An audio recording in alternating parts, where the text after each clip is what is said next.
Yes, peeps. Hope everyone's doing well. I had a lot of fun with this one. I can't lie. I had a lot of fun with this video. There's a lot of talk about Daniel Farke's tactics and his system, and is he getting the best out of this squad, or is this squad getting the best out of himself? And can it improve? Can it get better? So what I did was I decided to compare it to other very successful Daniel Farke sides, and more particularly the one that won the league, the Norwich 2020-21 season, where they won the league.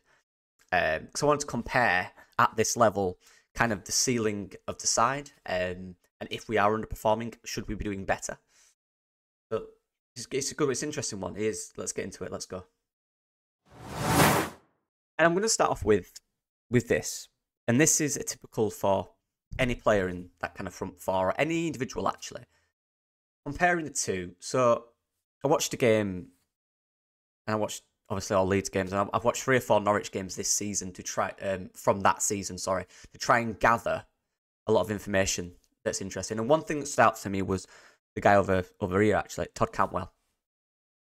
Todd Cantwell played predominantly left midfield or left wing or left forward for Norwich. That was his role in this season. Now, but what was so interesting in the comparison, and a big difference between their wingers and our wingers, was kind of the freedom they had, or the freedom they allowed themselves to have. If you watch our wingers, predominantly bar 2 or 3 times in the game, they are very wide, and this is shown here by the heat map, and you can see the complete difference between Todd Cantwell's heat map and Crescencio Somerville's heat map. And let me just clarify, I filtered the heat map to left wing position, so this was the heat map in all the games I played left wing, not when they've gone right wing, just to clarify. And it's very interesting, and as you can see, just look at that. Look at Todd Cantwell's heat map. The fact that, as a left winger, he is all over the front. He's all over the pitch. He even got areas slightly deeper where he's more effective. Whereas Crescencio Somerville has a certain area of the pitch in which he occupies. And this is a constant theme, and this is something that I found very interesting. So if we just quickly go to the next slide. Here is a comparison between our front 4. I had to put James and Notno because they've both played. And the main front 3 of Norwich. Obviously no strikers involved. I'm on about the 3 behind. Striker's very basic profile. And it's obvious straight away. Look at the freedom. Look at the difference in our wingers and their wingers. Cantwell, Buendia, left and right. James, Nonto and Somerville are left and right. Ours are so centred on that one main position on the wing. There's no progression upfield. There's no progression anywhere. It is very still. Do you know what I mean? And it's such an interesting contrast, because when I think about us and the way we play, this is what I think of. I think of our wingers are very static. They have a certain area of the pitch in which they perform their goods, and they don't really move around. And I take it back to Todd Cantwell and Crescencio Somerville. And the reason I'm comparing these two is because, just to clarify, Todd Cantwell isn't a better footballer than Crescencio Somerville. An excellent talent, no doubt. But he's not, at this point either, a better footballer than Chris Somerville. And the basic stats, very basic stats, the goals, assists, and the successful actions in games show that. He isn't. He just isn't. But one thing he is, and one thing the role allowed him to do under Daniel Farke, was have freedom. One thing and I'll get into this later, I absolutely loved about Todd Cantwell and his role in this side was the freedom he was allowed by the manager. And it's so interesting because if you're comparing, and when I mean freedom, by the way, I mean this guy would turn up in CDM, right back, right mid to create overloads.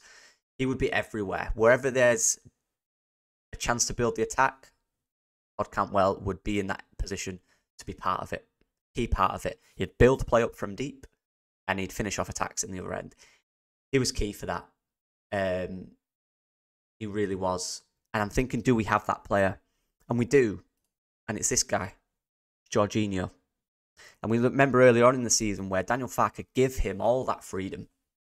Remember that? I remember the game against Watford when I was there, and he got the ball deep and he was unbelievable, unplayable. That's what Todd Cantwell used to do. Now, the reason I showed the stats is because, again, it's important to recognise that this isn't necessarily all about getting more goals and assists. It's about being effective for the team and allowing the team to thrive, allowing the team to have more better build-up, quicker build-up, right? Finding gaps, finding spaces, wherever it may be, to create attacks. But that stopped recently. And that's one key difference. Todd Cantwell's role was so free that even in games where it was a slow build-up like we see, you know, when we struggle to break down a low block, everything is too static. It's not decisive enough. You had a player like Todd Cantwell who would literally run across the other side of the pitch and to create a 2v1 with Buendia out wide if he had to. We don't have that. Or we have it in Jorginho Rutter to an extent, but it's changed recently. Jorginho's stuck further forward and not really got involved in the play, and that's left so static. So that's the potential. And I think the issue with Jorginho and the difference between Cantwell is obviously Jorginho has a higher ceiling, but the difference is Cantwell was a lot more efficient on the ball. I've watched 3 or 4 games and obviously he gives the ball away, but nowhere near as much as Jorginho does. He's a lot more efficient, which allows you to maintain possession, maintain the ball, and build momentum and build attacks consistently. Jorginho loses it too much. And look, this is something Jorginho, hopefully if he stays, will learn and develop. Because if he is allowed that Cantwell role, he's perfect for it. But all he needs to change is that efficiency.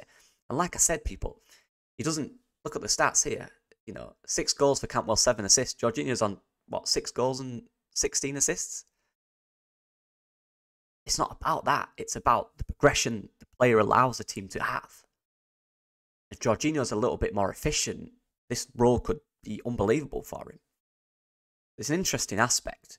But also, it's also important to point out that Cantwell was doing this role from left wing, where Jorginho is a 10. If Crescencio Somerville goes, and I made a video months back about where Jorginho, and I still think he could be a good winger in a certain role. I really do. That is an interesting aspect. But again, just look at Buendia as well. Look at the amount of time Buendia spends centrally or creates space centrally compared to our wingers. I know people are saying we scored a lot of goals. You're looking for nuances and little things that can really help you thrive as a team, create different options on the pitch when you can't break down a low block. Norwich had that because they had these players who were willing to be free and just go into central spaces, find gaps, create overloads wherever they needed, because that was what required to win, and that's what they did. As a static in that sense, they have their position, and for the most part, obviously not always, they do stick to that. And that's the issue. They've lost that freedom. They've lost that kind of journey that they used to have on the pitch. It's all about one narrow street now. And that's one key difference and one thing we need to work on, whatever league we're in. Another interesting aspect is fullbacks. These fullbacks. I was watching Norwich again, and fullbacks for Norwich, we weren't better. We weren't better than ours, genuinely. Max Aarons is a good player. He's a good player playing in the Premier League. But from the role of right back, again, the only real difference between him and Archie Gray was his freedom in the final third. There's positions, and again, I'll show you the tactics in a bit, where Max Aarons was literally on the front line. He was on the front line. And again, look at the heat map. This is Aarons. This is Aarons here, behind my head. Look at the difference in that final third to Archie Gray. Archie Gray stops just over the halfway. That's his main position, just over halfway. Whereas Max Aarons' position there, he's affecting the play in the final third. He's making these runs into the final third, being an extra option. And the difference, and again, we look at the left backs as well. Junior Firpo, Quintilla, they had 2 left backs, but Quintilla, when he was fit, played. And they're both very similar heat maps, to be fair. Look at the difference. It might not seem much difference, but there's a lot more play for Junior Firpo in these central areas, whereas Quintilla is more of a transition player. He gets the ball deep or gets it forward, whereas Firpo has predominantly the play in the middle. And this is because the way Norwich played, they had so much movement and freedom that the full-backs were just allowed to go straight forward. They didn't need to be involved in the build-up. They were involved in the final third. They were there to keep width. Hold width. That was their main role in the final third. Their main role, to hold width and allow the front 3 or front 4 to just be creative in the middle. And again, Junior Firpo does do that. We don't have it at the right, which creates unbalance, which makes then it easier to double up on Crescencio Somerville, which is why teams are doing it. We don't have that right back who is either brave enough to go forward or is willing to. And this is the interesting part. I know people saying, well, Daniel Farke as a manager, you should be telling him to do this. I don't see a single reason why Daniel Farke is telling these guys to not have freedom, to not attack. Otherwise, why? What reason? What's the substitution for that? Right, Somerville, stay there. James, stay there. Rutter, stay there. None of you are allowed to move. None of you are allowed to create space. Rubbish. This is about the individuals on the pitch being brave and finding those areas. And that is something we can do. And with these players who I believe, man for man, are better, apart from maybe Buendia, and obviously Pukki, can be tenfold, can really improve. There's so much more improvement just by looking at the way Daniel Farke set up that Norwich side. This is his style, people. These are his tactics. This is what he did. You don't just change it. You don't get rid of it all and say, right, now we're going to be a team that just stands in the... It doesn't make sense. It's such an interesting contrast. And here that is man for man. Now you telling me, man for man, that side is better than ours? I really don't think so. I really don't think so. Let's compare it. Cantwell, Somerville. Cantwell, good player. Actually one I wouldn't mind if we were in Championship next season. Cantwell, good player. He was key in this season. He really was. Like, watching him on the pitch. Anyone talks about Buendia, but Cantwell's movement was key in every build-up. Every one of them. Somerville. But is he a better player than Somerville? Of course he isn't. Let's be really good player. Talented player. He's not got the ceiling Somerville has. He really hasn't. Pukki Bamford.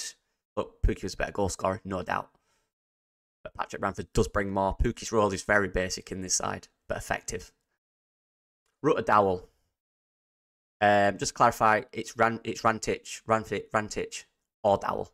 They both played. Both are not better than Jorginho Rutter. Not even a discussion. Alright, Dowell now at Rangers, Rantich now a free agent. Not better than Jorginho. Do not have the potential or the ceiling Jorginho has. Nonto, Buendia, not no top player. Dan James, decent player this season as well. Has been really good for us. Buendia is a better player. That's one. Look at McLean and Gruev. McLean again, decent player. Is he better than Gruev? Probably similar. Skip and Kamara, again, arguable. Aarons and Gray, again, probably a more established right back, of course. But we're talking about the time he played. Aarons was a similar age to Gray, slightly older. And from watching him, he didn't have anything that Gray didn't at the time. Omobamidele and Rodon at the time again. Now he's grown into a better player, of course, but Rodon again has Premier League experience, so does Omobamidele, probably similar. Hanley and Ampadu. Hanley, very experienced player. We know this. Very experienced player, but is he a better player than Ampadu? Of course not. And Quintilla and Firpo. Again, no. Good player, Quintilla, but he's now playing in Spanish second division and doesn't start all often. Firpo, if he leaves Leeds, he will go to the top tier in Spain. And this is my point. They're not a better side. So why did they play better? Why were they more efficient? So yeah, let's look at their shape. So very similar to us in this sense. You know, this is kind of looks like how we set up at times as well. Very similar. But the key difference is how deep the CDM got at times. It would often be deeper than the two centre-backs. And what that would allow is the centre-backs would literally push up high. And this team took more risks than we did. There's more trust together with it. Maybe that's what takes time. Maybe that's what Daniel Farke needs to see this season going into next season. Develop that trust. Excuse me, coughing. McLean would get the ball and the two centre-backs would be really high. They'd sit in these areas here, making it difficult to press. You know, if you're a one-man press here, it's impossible to choose a way. So what you'd have to do then, as a pressing side, would sit higher.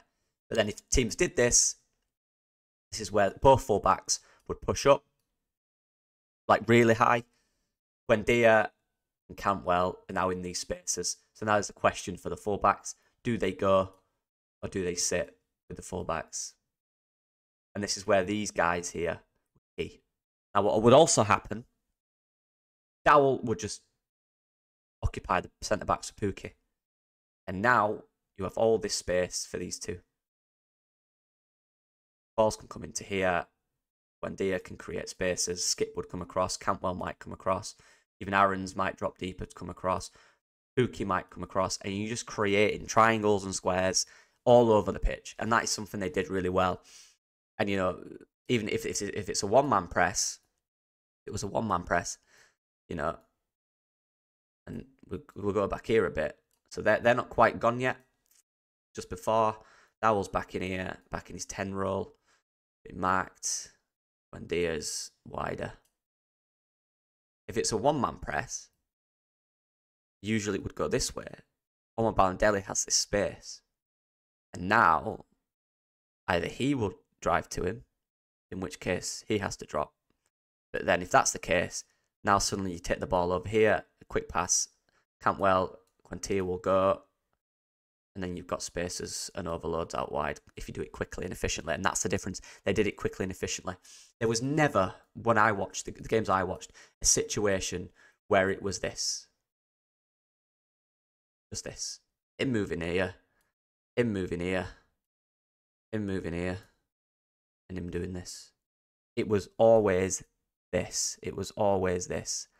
So much movement all the time. So much confidence in each other. And even if this happened, ball went out to Max Aarons. Buendia comes in here. Pookie comes across. Dowell shows.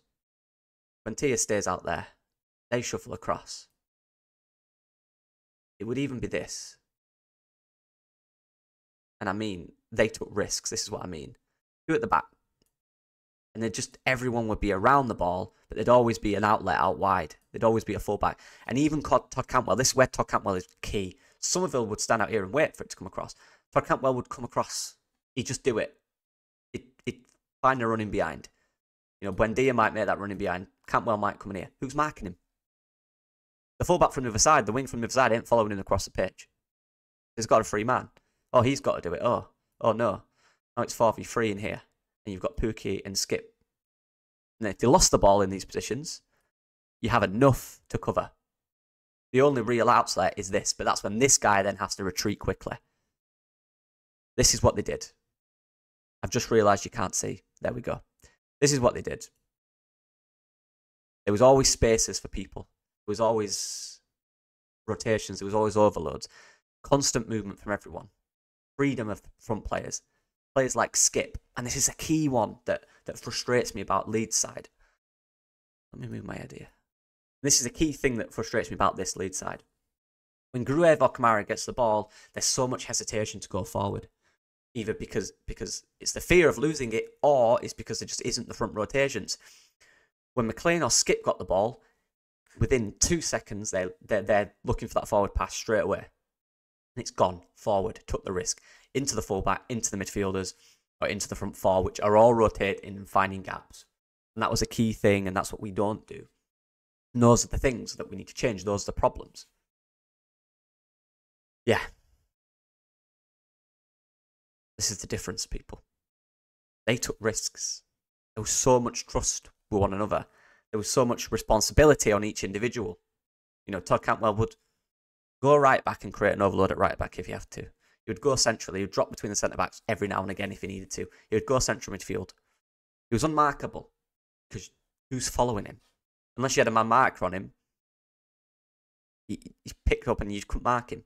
So then, Cantwell's got the ball now. What do? We don't have that. Everything is too static. If we just, and that might take time, that might take trust, that might take Farke bringing in 2 or 3 more players that he really believes are right for him. And that's my point. There is potential in this side. And that brings me to this. These are things I think Norwich did better than us and things we could achieve or get better at to get to that level. You know, the kind of peak performance of Daniel Farke sides. Efficiency. And this is about the front players, more or less Jorginho, or maybe the centre midfielders on the ball. The efficiency. Yeah, we lose the ball too much. We give away the ball too much. And a lot of the time, this is because, 1, there's a lack of options, or 2, Jorginho has it with 2, 3 men around him, and there's no position where he's going to take them on. Right, a lot of the time. Sometimes he does. And we lose it, so we cannot maintain possession. We cannot maintain the ball. You know, watching that Norwich side, they never did this low block because they didn't need to, because they dominated the ball for 90 minutes. If they lost the ball, they would press first, then sit in a block. But they didn't do it. They wanted to. You know, they did it after they lost the ball, after the press had failed. We do it because we want to. And that's a sign of a team that isn't capable of dominating the ball for the full game. And this Norwich side was. So there's that to come. Finding a way and getting more efficient on the ball so we can be dominant. Confidence on the ball.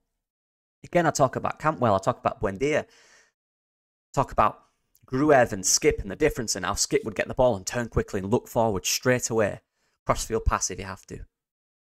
And this is the freedom. This is the freedom that we don't have, that we don't use.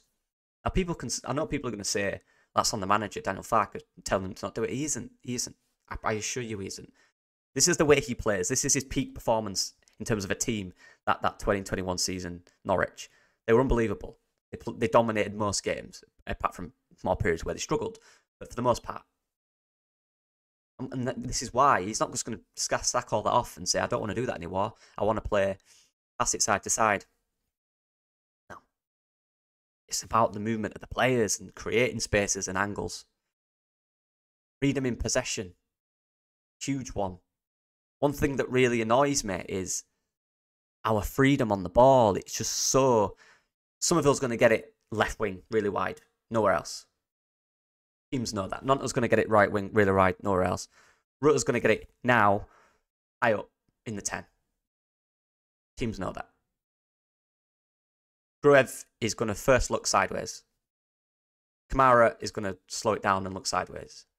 It's predictable. The fullbacks, Purple will get up. Archgrave will not get that high. We won't give it to him in that position. Whichever one it is. Teams know that. No freedom in possession, or not enough. Forward risky passes. They're one of the biggest ones. We do endless side passes across to one side of the pitch.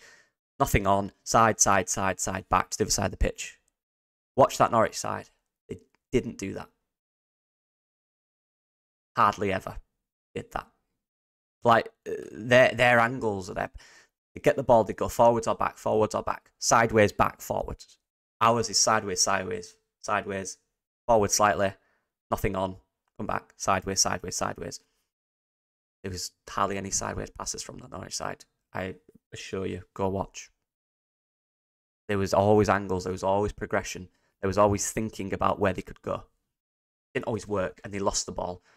They had a good counter press. They had an aggressive counter press. And then if that got beat, they had a good block where players got back quickly, which allowed the risky passes, which allowed it to work when it came off. Understanding defensive roles, again, went to Cantwell, lost the ball at the opposite side of the pitch. He was quick to get back most times. Or there would be someone that understood the role and would be covering for him. Do we have that yet? Pass hesitation. I've said this, already spoke about this. Hesitating on the ball, taking time, and then choosing the easy option. Less sideways passes, I've already said it. Yeah. These are the main aspects, people. These are the things we need to change. These are the things we have to adapt. You know, these are the things that have to be worked on. You know, that Norwich side got relegated from the Premier League, and so did ours. You know, they were not in a position where they had to learn new things, if that makes sense. They did it in the Premier League, wasn't successful, but they knew what to do. This is a new manager. This is his first season. And Daniel Farke's first season at Norwich, finished 14th, I believe. Things take time, and this is key, and people don't want things to take time. They want everything quick. That doesn't always happen. That can't always happen. And this is proof of that. This team got better and better because the players knew each other. They knew the roles to 100. They learned the system. They learned their roles. They grew in confidence and created freedom on the pitch for them to excel. This is the difference. This is the difference. This is a young side that is inexperienced. And it takes time for good things to happen. And if we lose if we don't go up and we lose the likes of Somerville, replace him. Doesn't have to be a guy with his output.